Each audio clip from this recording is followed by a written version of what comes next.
Pois bem, amigos, chegou agora o momento de estudarmos a Bíblia aqui no programa Encontro com a Vida.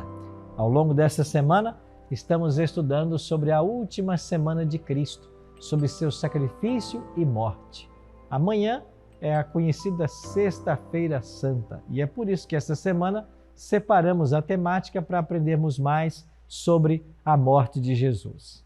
Nós interrompemos a nossa série sobre Nisto Cremos, no que creem os adventistas do sétimo dia. Na semana que vem a série volta.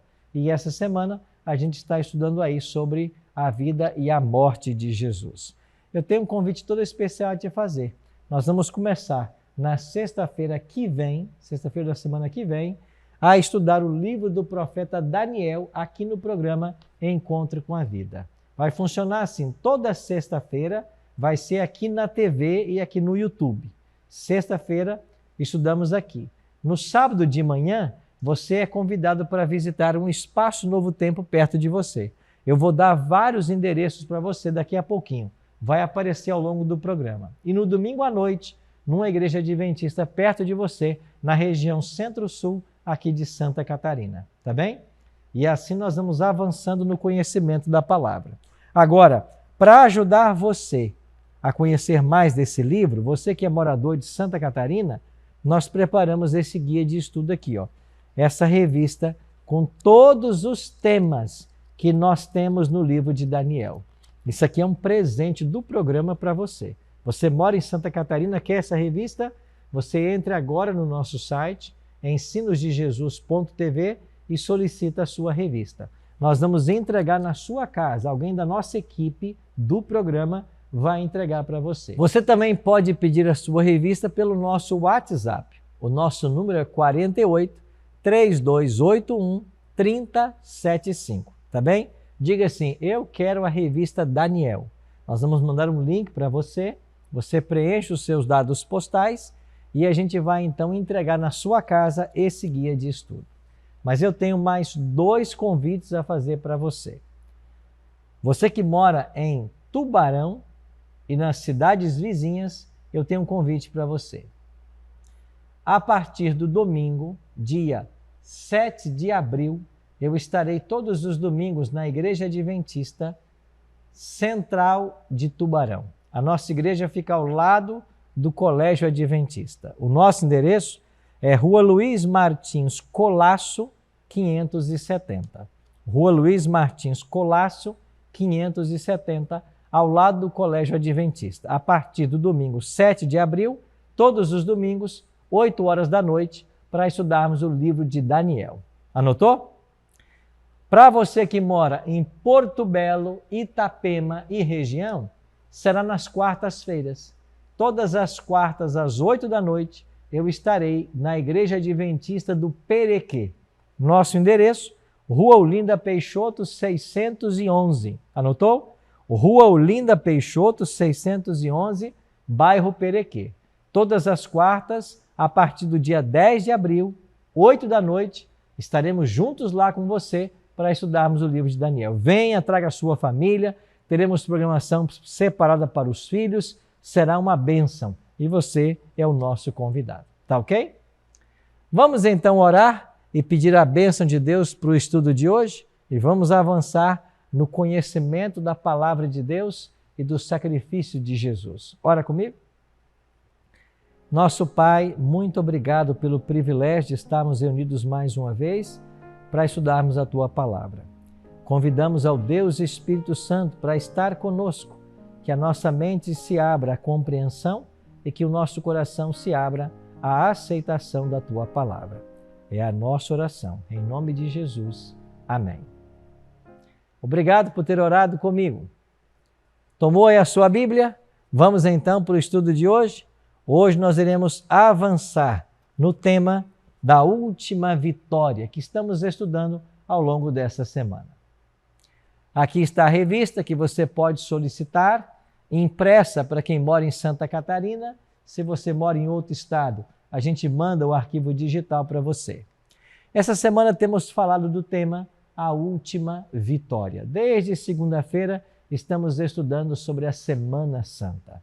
E o tema de hoje, nós vamos aprender sobre a data da morte de Jesus.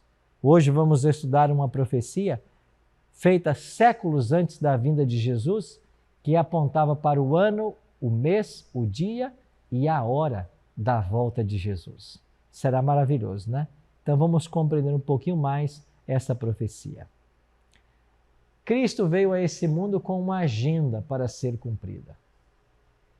É por isso que ele disse para sua mãe, lá em João capítulo 2, mulher, ainda não é chegada a minha hora. A expressão hora no Evangelho de João aponta para o momento da cruz, aponta para uma agenda que ele estava desenvolvendo em cada ato da sua vida. Então Jesus tinha um plano bem elaborado ao se encarnar e vir a esse mundo. Mas há uma profecia no livro de Daniel que fala sobre exatamente a data da morte de Jesus. Ela é conhecida como a profecia das 70 semanas e é um período profético menor que faz parte de um período profético maior. Daniel 8,14 fala de uma profecia que duraria 2.300 anos. Dentro desse período maior, tem uma profecia menor de 70 semanas. Deixa eu ler para você o texto e você vai entender. Daniel 9:24.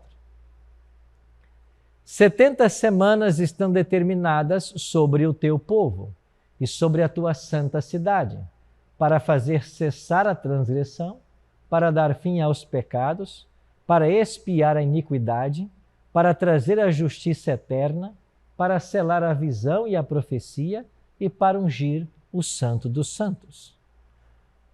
Um ser celestial está falando com Daniel. Daniel, 70 semanas estão determinadas sobre o teu povo.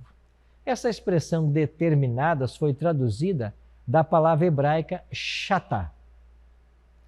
Em hebraico, shatá pode significar determinadas, mas também pode significar cortadas, separadas. Ou seja, da profecia maior de 2.300 anos, 70 semanas foram shatá, foram cortadas para o povo de Daniel, para o povo judeu.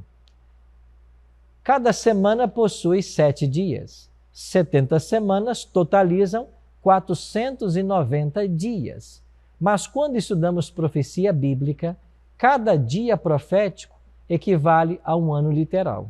Nós aprendemos isso com Números 14:34 e Ezequiel 4:6 e 7. Chamamos isso o princípio dia-ano de interpretação profética. Isso quer dizer que quando se passassem 70 semanas ou 490 anos, terminaria a graça para o povo judeu. E dentro deste período, era o tempo que eles teriam para se arrepender. O texto fala de 6 coisas, né? Cessar a transgressão, dar fim a pecados, expiar a iniquidade, trazer a justiça eterna, selar a visão e a profecia e ungir o Santo dos Santos. 6 coisas. Estas 6 coisas deveriam acontecer dentro desse período. Se isso não acontecesse, a nação de Daniel, o povo de Daniel, a nação judaica, perderia o privilégio de nação escolhida.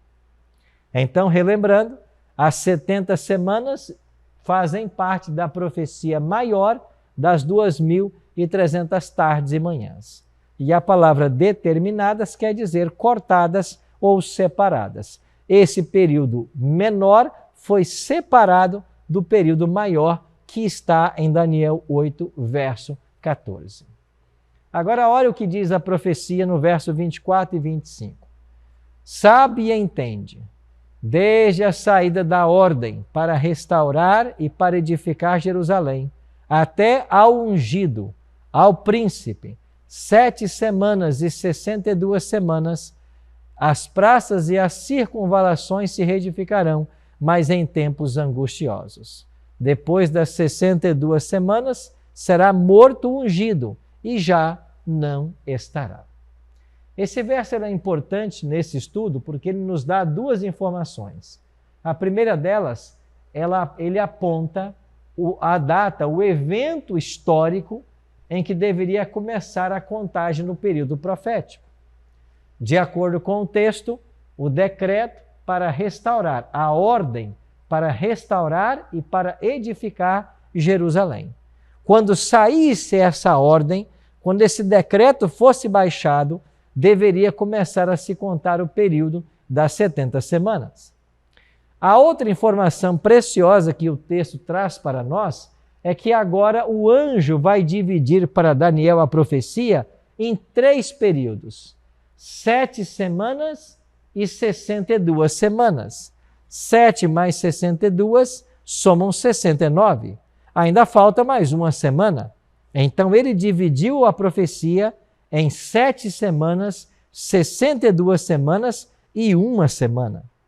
Agora, por que o anjo dividiu a profecia dessa maneira? É porque no fim de cada um desses períodos, algo aconteceria. Vamos então viajar na história, no tempo, e ver como essa profecia se cumpriu. Aqui estão as 70 semanas, ou 490 anos, o texto é Daniel 9, 24 a 27, e nós já vimos que o evento, para começarmos a contagem profética, é a ordem para restaurar e edificar Jerusalém. Esta ordem para restaurar e edificar Jerusalém foi publicada no ano 457 a.C., por ordem do rei persa Artaxerxes. Você vai encontrar no livro de Esdras 3 decretos alusivos ao regresso do povo judeu da Babilônia e à reconstrução de Jerusalém e do templo. O primeiro decreto foi emitido por Ciro, e esse autorizava o povo judeu a sair de Babilônia e voltar para Jerusalém. O segundo decreto foi de Dario, que simplesmente confirmou de Ciro e aportou recursos para que eles continuassem a obra. E o terceiro foi de Artaxerxes, que deu provas de que o decreto real havia sido promulgado e que eles deveriam continuar o trabalho que eles estavam fazendo, até que finalmente ficasse pronta a cidade e o templo. Quando se passaram 7 semanas ou 49 anos, ficou pronta a reconstrução de Jerusalém, exatamente no ano 408 a.C. Lembra que antes de Cristo a contagem era decrescente. Por isso o anjo disse 7 semanas.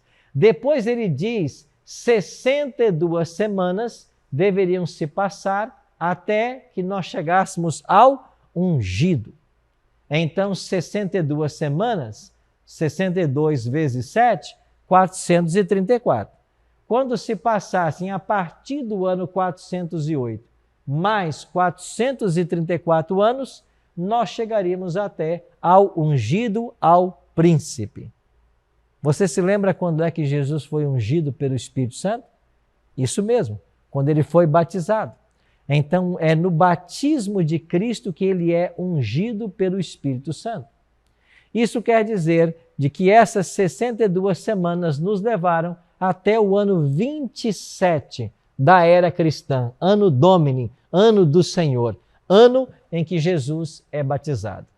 Quantos anos tinha Cristo ao ser batizado? Cerca de 30 anos, diz o Evangelho de Lucas. E aqui é uma pequena discrepância entre o ano Domini, do nascimento de Jesus, a história, o ano da história, e a idade de Jesus. Isso se deu, vou explicar brevemente, por um erro de cálculo. Você sabe que esse computo de AD e DC, isso aconteceu por iniciativa de Dionísio Exíguo, um monge que viveu lá por volta do 11º, 12º século. Esse monge Dionísio Exíguo foi quem então ele inventou o cálculo da era cristã. E ele então calculou, quis descobrir o ano exato do nascimento do Senhor. Até por volta desta época, nós tínhamos o calendário juliano, certo? E então veio esta ideia. Ele errou por uns 2 ou 3 anos a data do nascimento de Jesus. É por isso que no ano 27, Jesus já está com cerca de 30 anos. Mas vamos voltar aqui à tela. Então, Cristo foi batizado ao final das 62 semanas. Então, até o batismo de Cristo, se passaram 69 semanas. Agora, volta para Daniel 9:27. O texto diz assim: ele fará firme aliança com muitos por uma semana, mas na metade da semana fará cessar o sacrifício e a oferta de manjares. Então, voltemos ao gráfico. Ele faria firme aliança com muitos por uma semana, o que equivale a 7 anos. Se nós já estamos aqui no ano 27, eu tenho que viajar mais 7 anos e eu irei até o ano 34. Então, olha aqui, o ano 34 é o ano que terminam as 70 semanas de graça dadas ao povo de Daniel. E o que marcou, assinalou o ano 34? Foi o apedrejamento do diácono Estevão. Então, no ano 34, quando Estevão é apedrejado, cumpriram-se os 490 anos de graça dadas à nação judaica. Mas Daniel 9:27 havia dito que na metade da última semana ele faria cessar o sacrifício contínuo e a oferta de manjares. Como que Jesus deu fim ao sistema sacrificial do Antigo Testamento? Ele mesmo morrendo sobre a cruz. E a metade da última semana é exatamente o ano 31. Jesus foi batizado no ano 27 e foi crucificado no ano 31. O seu ministério durou exatamente 3 anos e meio, metade de uma semana. Isso quer dizer que a profecia de Daniel, capítulo 9, versos 24 a 27, estaria marcando o ano da morte de Jesus, ano 31. E no ano 34, como eu já falei, aconteceu o apedrejamento de Estevão, um dos 7 diáconos da igreja primitiva. Quando Estevão é apedrejado, Israel deixa de ser agora a nação escolhida. Lembre-se, Daniel 9:27 havia dito que ele, o Messias, faria firme aliança com muitos por uma semana, mas na metade da semana faria cessar o sacrifício e a oferta de manjares. Então, nós temos aqui a data do ano em que Jesus morreria, na metade da 70ª semana, ou seja, ano 31. Então, as pessoas que estudam as profecias de Daniel, as pessoas que estudaram essa profecia, elas chegaram à compreensão de que o Messias seria ungido por ocasião do seu batismo e 3 anos e meio depois ele seria crucificado e morto, exatamente no ano 31. Aí está o ano da morte de Jesus. Profecia dada mais de 500 anos antes do nascimento de Jesus. E quanto ao mês? Jesus tinha a data marcada para morrer no ano 31. E quanto ao mês? Vamos então voltar lá para a instituição da Páscoa, em Êxodo 12, e vamos entender esse assunto. Êxodo 12 diz assim: ora, o Senhor falou a Moisés e Arão na terra do Egito, dizendo: este mês será para vós o princípio dos meses. Este vos será o primeiro dos meses do ano. Falai a toda a congregação de Israel, dizendo: ao 10º dia deste mês, tomará cada um para si um cordeiro, segundo a casa dos pais, um cordeiro para cada família. E o guardareis até o 14º dia deste mês. E toda a assembleia da congregação de Israel o matará à tardinha. Você entendeu o que Moisés está orientando o povo de Israel aqui? Nós vamos celebrar a Páscoa e a Páscoa vai ter uma data marcada. Vai ser no primeiro mês. No primeiro mês de cada ano, você vai celebrar a Páscoa. Para nós, o primeiro mês é o janeiro. Para eles, o mês se chamava Abib. E quando nós comparamos os nossos 2 calendários, o mês de Abib dos judeus sempre cai em março ou abril do nosso calendário.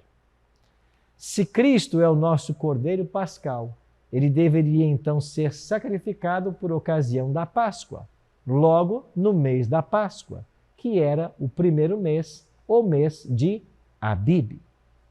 Agora olha para a semana de celebração da Páscoa lá desde o tempo de Moisés.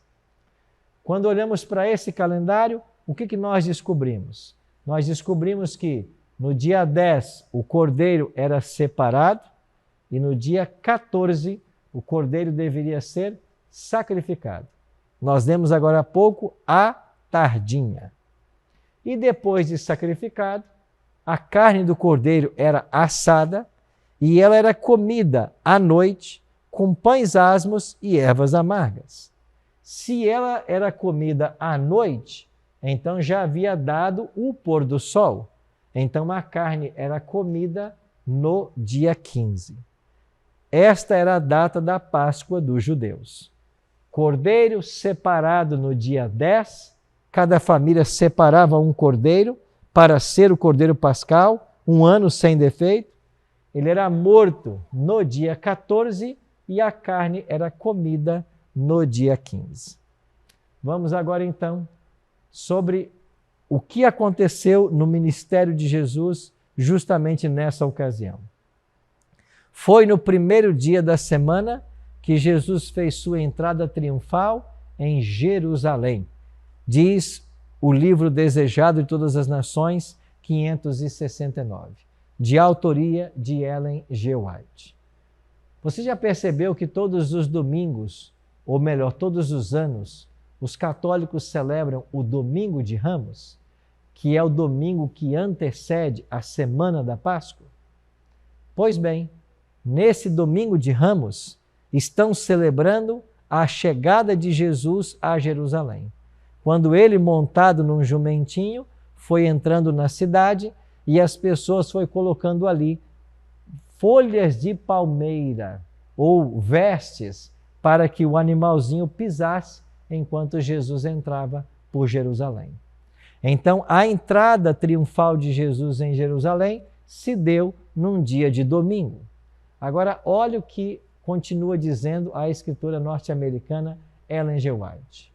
Enquanto o povo estava reunido em Jerusalém para a celebração da Páscoa, ele, o Cordeiro de Deus, representado pelos sacrifícios simbólicos, voluntariamente se pôs de parte como oblação. Oblação quer dizer sacrifício. Quando Jesus entrou montado num jumentinho em Jerusalém e todos esperavam que ele seria coroado rei, ele desaparece. O que ele fez? Ele se colocou de parte como sacrifício. Ele se separou. Por que ele se separou? Porque aquele domingo que Jesus entrou em Jerusalém montado num jumentinho era o dia 10 do primeiro mês do calendário judeu. Dia 10 do mês de Abib. O Cordeiro Pascal nesse dia tinha que ser separado. E Jesus se separou como Cordeiro Pascal. O texto bíblico continua. Chegou o dia da festa dos pães asmos, em que importava comemorar a Páscoa. Jesus, pois, enviou Pedro e João, dizendo: Ide preparar-nos a Páscoa para que a comamos. O primeiro dia da festa dos pães asmos era também o dia da Páscoa, porque eles comiam a carne do cordeiro com pães asmos. Jesus mandou que Pedro e João preparassem a Páscoa, ou seja, na quinta-feira, dia 14, à tardinha, os discípulos mataram o cordeiro pascal, assaram sua carne, prepararam pães asmos e ervas amargas e prepararam tudo no cenáculo para que Jesus celebrasse com os discípulos a sua última ceia. Então agora nós estamos na ceia com Jesus. E ali, enquanto Jesus estava com os 12 no cenáculo para a celebração da última ceia, está o Cordeiro Pascal morto e o Cordeiro de Deus vivo. Nesse momento, o tipo encontra o antítipo e Jesus faz a transição das economias de salvação. O que isso significa? Até aqui, as pessoas eram salvas por crerem nesse animalzinho, ou melhor, por matarem um animal que apontava para o Salvador, pois a partir de agora, os animais não são mais necessários. Morte não é mais necessária de animal. porque o Filho de Deus vai morrer sobre a cruz. Então Jesus celebra a Páscoa, que é a última Páscoa, e institui a cerimônia da ceia ou da comunhão. Então, cristão não celebra mais Páscoa, cristão celebra a ceia do Senhor. E terminada a ceia, Jesus foi para o jardim do Getsêmani. Já estamos no dia 15, porque já deu o pôr do sol. O cordeiro pascal foi morto no dia 14. A carne foi comida na noite, que já era dia 15. E Jesus foi para o jardim do Getsêmani com os discípulos. Quando deu meia-noite, a turba chegou, liderada por Judas. E ali ele dá o beijo da traição. Este era o sinal para entregar Jesus. Jesus é preso, injustamente julgado na madrugada, condenado e finalmente crucificado. Que horas Jesus foi crucificado? A Bíblia informa que ele foi crucificado às 9 da manhã. Que horas ele morreu? Às 3 da tarde. Por que Jesus foi crucificado às 9 da manhã?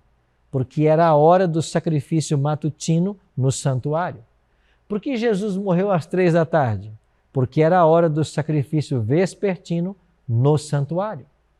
Ou seja, Jesus tinha dia e hora marcados para morrer. Então nós já vimos que ele estava marcado para morrer na metade da 70ª semana, que seria o ano 31. Ele morre no mês da Páscoa e ele morre no dia 15 do primeiro mês, mês da Páscoa, mês de Abibe. E ele morre na hora do sacrifício vespertino, às 3 da tarde.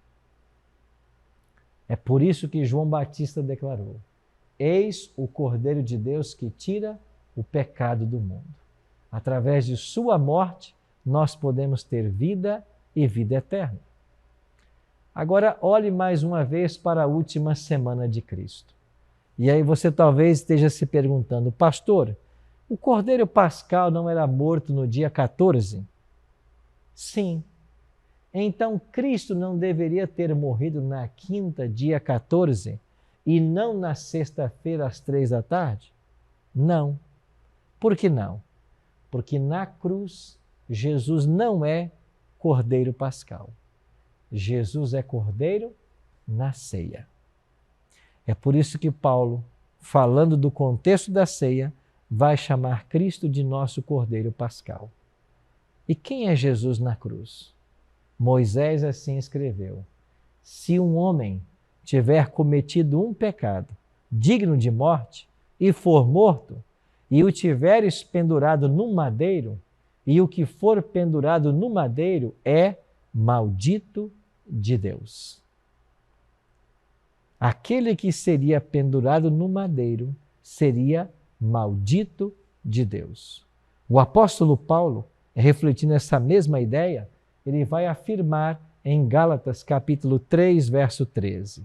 Cristo nos resgatou da maldição da lei, fazendo-se maldição por nós, porque está escrito: maldito todo aquele que for pendurado no madeiro.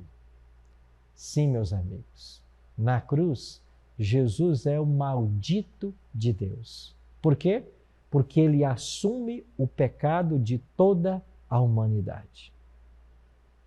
Ele morre não no dia 14, ele morre no dia 15, porque no dia em que os pães eram comidos, que a carne era comida, era que o Filho de Deus deveria entregar sua vida. Ele é Cordeiro na ceia pascal. Na cruz, ele é o maldito de Deus. E por que ele é maldito? Porque ele assume os meus e os seus pecados. Não existe maior amor do que alguém dar a sua vida em favor do estranho, do inimigo.